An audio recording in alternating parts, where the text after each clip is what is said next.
मेरी दादी अपनी ज़िंदगी के आखिरी दिनों में सिर्फ एक ही चीज़ याद किया करती थी। पार्टीशन से पहले की अपनी ज़िंदगी। वो घर, वो ज़मीन, वो लोग जो उन्हें छोड़ के आना पड़ा या जो उन्हें छोड़ गए और जो कभी वापस नहीं आए। मैं वापस आऊँगा देखते वक्त एक मोमेंट आया जब मैं वो सब महसूस कर रहा था जो उन्होंने कभी वर्ड्स में नहीं कहा था। ये फ़िल्म एक लव स्टोरी है, लेकिन ये सिर्फ लव स्टोरी नहीं है। ये उन लोगों की कहानी है जिन्हें पार्टीशन ने तोड़ दिया, जिनके दिल में एक ऐसा दर्द था जो उन्होंने कभी किसी को नहीं बताया और जो वो अपने साथ ले गए। आज मैं आपको बताऊंगा कि ये फिल्म मुझे क्यों इतनी डीपली टच करके गई। मैं वापस आऊंगा, directed by Imtiaz Ali, starring Diljit Dosanjh, Sharvari, Vedang Raina और नसीरुद्दीन शाह। फिल्म की कहानी पार्टीशन के आसपास घूमती है और उस पार्टीशन के आम आदमी की साइकोलॉजी और उनकी जिंदगियों पर जो असर पड़ा, वो इस फिल्म का कोर है। मैं आपको प्लॉट नहीं बताऊंगा, क्योंकि इस फिल्म की जर्नी को फील करना पड़ता है, बताया नहीं जा सकता।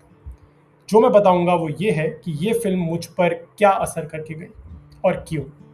पहले एक ऑनेस्ट बात, मैं ऑलमोस्ट 2 बार उठ कर जाने वाला था, और मैं ये आपको इसलिए बता रहा हूँ क्योंकि अगर आप भी पहले हाफ में बोर हो जाएं तो प्लीज़ मत उठना, क्योंकि ये फिल्म तमाशा की तरह है। पहला हाफ बोरिंग लगता है, लेकिन वो सब सेटअप है, एक बहुत केयरफुल, बहुत डेलिब्रेट सेटअप। और दूसरे हाफ में जब वो सब एक साथ आता है, तब आपको समझ आता है कि इम्तियाज़ अली क्या कर रहे थे। सब्र कीजिएगा, ये फिल्म उसका इनाम देती है। और फिर दूसरा हाफ शुरू होता है और सब कुछ बदल जाता है। पार्टीशन का जो पोर्ट्रेयल इस फिल्म में है, वो मुझे पर्सनली बहुत डीपली टच करके। वो सीन्स जिसमें लोग अपने घर छोड़ के जा रहे हैं, एक तरफ से दूसरी तरफ, जहां सिख अपनी औरतों को पीछे छोड़ के जाते हैं, ये उम्मीद करके कि वो वापस आएंगे उन्हें लेने, लेकिन वो कभी नहीं आ सके। और उन औरतों के साथ जो हुआ पाकिस्तान में, वो दिखाना फिल्म मेकर्स के लिए बहुत ब्रेव डिसीजन रहा होगा। वो सीन्स हार्ट रेंचिंग है, जेन्युइनली हार्ट रेंचिंग। लेकिन जो चीज़ मुझे सबसे ज़्यादा अफेक्ट करती है वो ये है, इम्तियाज़ अली सिर्फ इवेंट्स नहीं दिखा रहे, वो दिखा रहे हैं कि वो इवेंट्स लोगों की साइकोलॉजी पर क्या कर गए। एक ऐसा ट्रॉमा जो उनके साथ था, पब्लिकली नहीं, सीक्रेटली, अपने अंदर, जिंदगी भर। और ये मुझे अपनी दादी की याद दिलाता है, जिनके आखिरी दिनों में सिर्फ एक ही दुनिया थी उनके जहन में, पार्टीशन से पहले की दुनिया। वो घर, वो लोग, वो जिंदगी। मैं वापस आऊंगा ने मुझे ये रियलाइज कराया कि वो ट्रॉमा जो उन्होंने कभी वर्ड्स में नहीं कहा, वो कितना बड़ा रहा होगा। अब बात करते हैं परफॉर्मेंसेस की। दिलजीत दोसांझ काम और कंपोज्ड है पूरी फिल्म में। उनका काम सटल है, वो ओवरली इमोशनल नहीं होते, लेकिन उनकी आंखों में हमेशा चलता रहता है, और वो सटलिटी ही उनकी स्ट्रेंथ है इस फिल्म में। शार्वरी टेरिफिक है, जेन्युइनली टेरिफिक। एक इमोशनली कॉम्प्लेक्स रोल है उनका और उन्होंने उसे बहुत ऑनेस्टली प्ले किया है। वेदांग रायना अच्छा काम किया है, फिल्म में उनका आर्क इंटरेस्टिंग है और उन्होंने उसे जस्टिस किया है।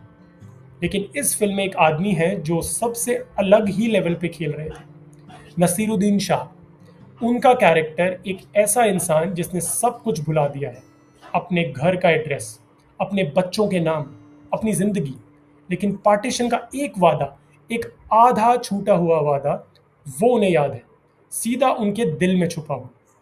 नसीरुद्दीन शाह ने वो कैरेक्टर इस तरह जिया है कि आप फील करते हैं कि ये सिर्फ एक कैरेक्टर नहीं है, ये लाखों लोगों की कहानी है जो पार्टीशन में टूट गए और जिन्होंने वो टूटापन अपने अंदर छुपा लिया।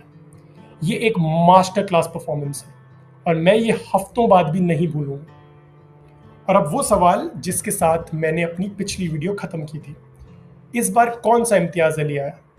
मैं क्लियरली कह सकता हूँ, तमाशा वाला इम्तियाज अली आया, और थोड़ा रॉकस्टार वाला भी, क्योंकि ये फिल्म भी वही काम करती है जो तमाशा ने किया था। एक स्लो पेशेंट सेटअप जो दूसरे हाफ में एक ऐसी इमोशनल जर्नी में कन्वर्ट होता है जो आपको जेन्युइनली इफेक्ट करता है। और रॉकस्टार की तरह ये फिल्म एक स्पेसिफिक इंडिया की बात करती है, एक ऐसा इंडिया जो दर्द में जीता है और फिर भी आगे बढ़ता रहता है। लव आजकल वाले इम्तियाज नहीं सामने आए, वो सेल्फ कॉन्शियस डायरेक्टर जो मैसेज सीधा डिलीवर करना चाहता था, वो इस बार थैंकफुली नहीं था। इस बार इम्तियाज अली ने स्टोरी को ब्रीथ करने दिया और उसी में इस फिल्म की असली ताकत है। ग्लैड टू से इम्तियाज अली इज बैक। मैं वापस आऊंगा। एक इम्परफेक्ट फिल्म है। पहला हाफ बहुत स्लो है और वो एक जेन्युइन प्रॉब्लम है जो कई लोगों को थिएटर से बाहर ले जाएगी। लेकिन अगर आप रुक जाते हैं, अगर आप वो पेशेंस रखते हैं, तो दूसरा हाफ आपको एक ऐसी जगह ले जाता है जहां बॉलीवुड बहुत कम बार जाता है। ये एक फिल्म है जो पार्टीशन के बारे में है, लेकिन ये सिर्फ हिस्ट्री नहीं है। ये उन लोगों की बात है जो उस हिस्ट्री में थे, जो सरवाइव किए और जो फिर भी सीक्रेटली कभी पूरी तरह सरवाइव नहीं कर पाए। अगर आपके घर में भी कोई था जो पार्टीशन से गुजरा, एक नाना, एक नानी, एक दादा, दादी, एक बुजुर्ग, तो ये फिल्म आपको उनकी आंख से दुनिया दिखाएगी और वो एक बहुत पावरफुल एक्सपीरियंस है। इस फिल्म ने मुझे मेरी दादी की याद दिला दी। उनके आखिरी दिनों में सिर्फ एक ही दुनिया थी उनके लिए, पार्टीशन से पहले की दुनिया। वो घर, वो लोग, वो जिंदगी जो हमेशा के लिए बदल गई थी। मैं कभी उनसे ये नहीं पूछ पाया कि वो कैसा फील करती थी, और अब पूछ नहीं सकता। लेकिन मैं वापस आऊँगा देख के लगा है, शायद अब थोड़ा समझ गया कि वो कैसा महसूस करती होंगी। आप बताइए, आपके घर में कोई था जो पार्टीशन से गुजरा? उनकी कहानी क्या थी? कमेंट में ज़रूर बताइएगा, क्योंकि ये सिर्फ एक फिल्म की बात नहीं है, ये हम सब की कहानी है। सब्सक्राइब करिए अगर आप चाहते हैं कि मैं ऐसे ऑनेस्ट और पर्सनल फिल्म रिव्यूज़ लाता रहूं, हर हफ्ते एक नई वीडियो में।